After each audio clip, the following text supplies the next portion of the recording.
就讓我哋嘅副交感神經去撻着咗，讓我哋一個放鬆嘅狀態，讓我哋可以減壓嘅。藝人陳敏儀近年積極推廣生死教育，希望透過自身經歷啟發其他人點樣去面對死亡議題。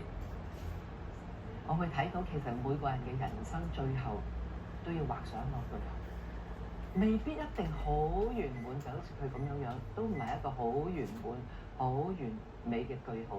但係無論如何，呢個句號都係要畫嘅。咁我自己而家做生命教育，就好希望幫助大家將呢個句號畫得更加完美。對我嚟講係弱。陳敏儀經歷過3次至親嘅人離世。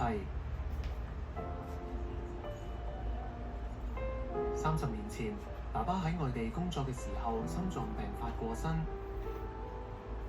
19年前，5歲嘅細仔文樂因為血癌離世。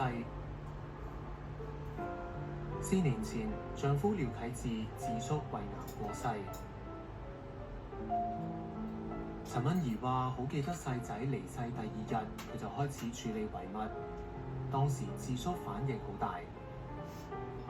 個仔琴日啱啱死走，哇！點解呢個阿媽一早起身就即刻執櫃桶咁樣？阿智叔係忍唔住喊咗出嚟。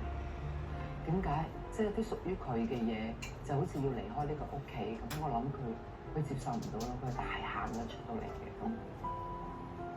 因為嗰時喺兒童病房嗰度咧，都接觸咗好多嘅家屬，有個媽咪啦，孩子走咗5年。佢將佢間房係原封不動嘅。當其時我聽到之後咧，我心會覺得好唔舒服。可能嗰陣時就已經種咗個種子，就係到嗰一日要嚟嘅話，我諗我唔會再糾纏喺一啲已經走咗嘅人嘅舊物嗰度。即係我覺得應該好地嘅去告別嘅就告別啦。智叔過世，喪禮之後大約半年。陳敏儀就將智叔絕大部分嘅遺物都抌咗。我諗對我嚟講都係幾大嘅傷痛，所以嗰陣時我係喺嗰1年裏邊，我已經決定個屋企要有個改頭換面嘅裝修。咁既然做一個咁大嘅裝修，你一定要清理屋企啲物品，又點裝修啫？當我去開始去認真去執佢嘅衣櫃嘅時候，哇！真係發現好多嘢，就係拍拖嗰時已經見佢着嗰啲衫啦，咁仲有一啲戲服啊、劇本，哇！一冧咁樣。佢嘅幼稚園畢業證書啦，喺香港電台做工嗰個嘅工作證啦。其實我好有感慨嘅，就係見到咁多嘢，咦？你又儲埋，但係你又冇拎出嚟同我哋分享過嘅喎。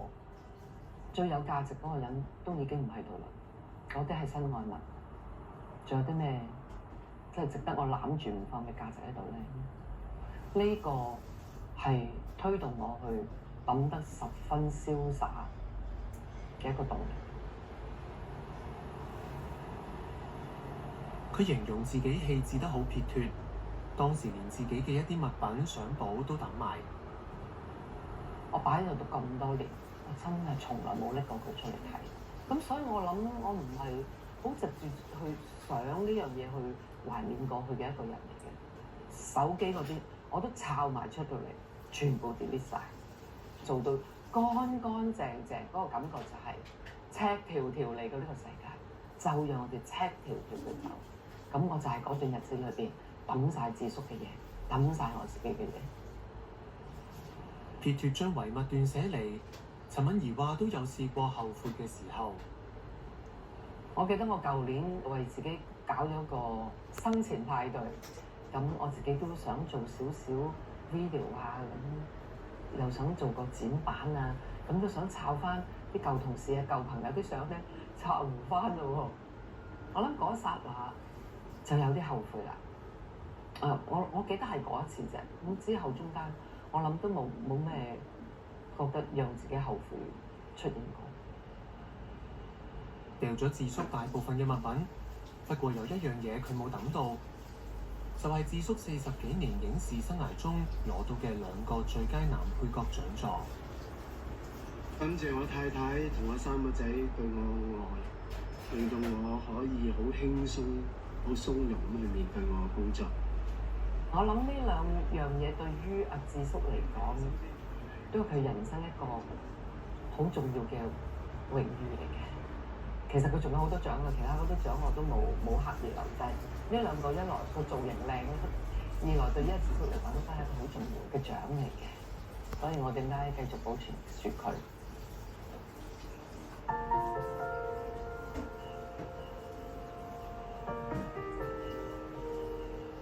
陳敏儀形容處理遺物嘅過程係一個同至親好好告別嘅儀式。乜嘢都唔想再保存，就係 let go。佢走咗㗎啦，你接受佢走咗啦。咁我諗我係藉住一啲嘅遺物，都 let go。我諗係一個儀式，提醒自己你要放手嘅。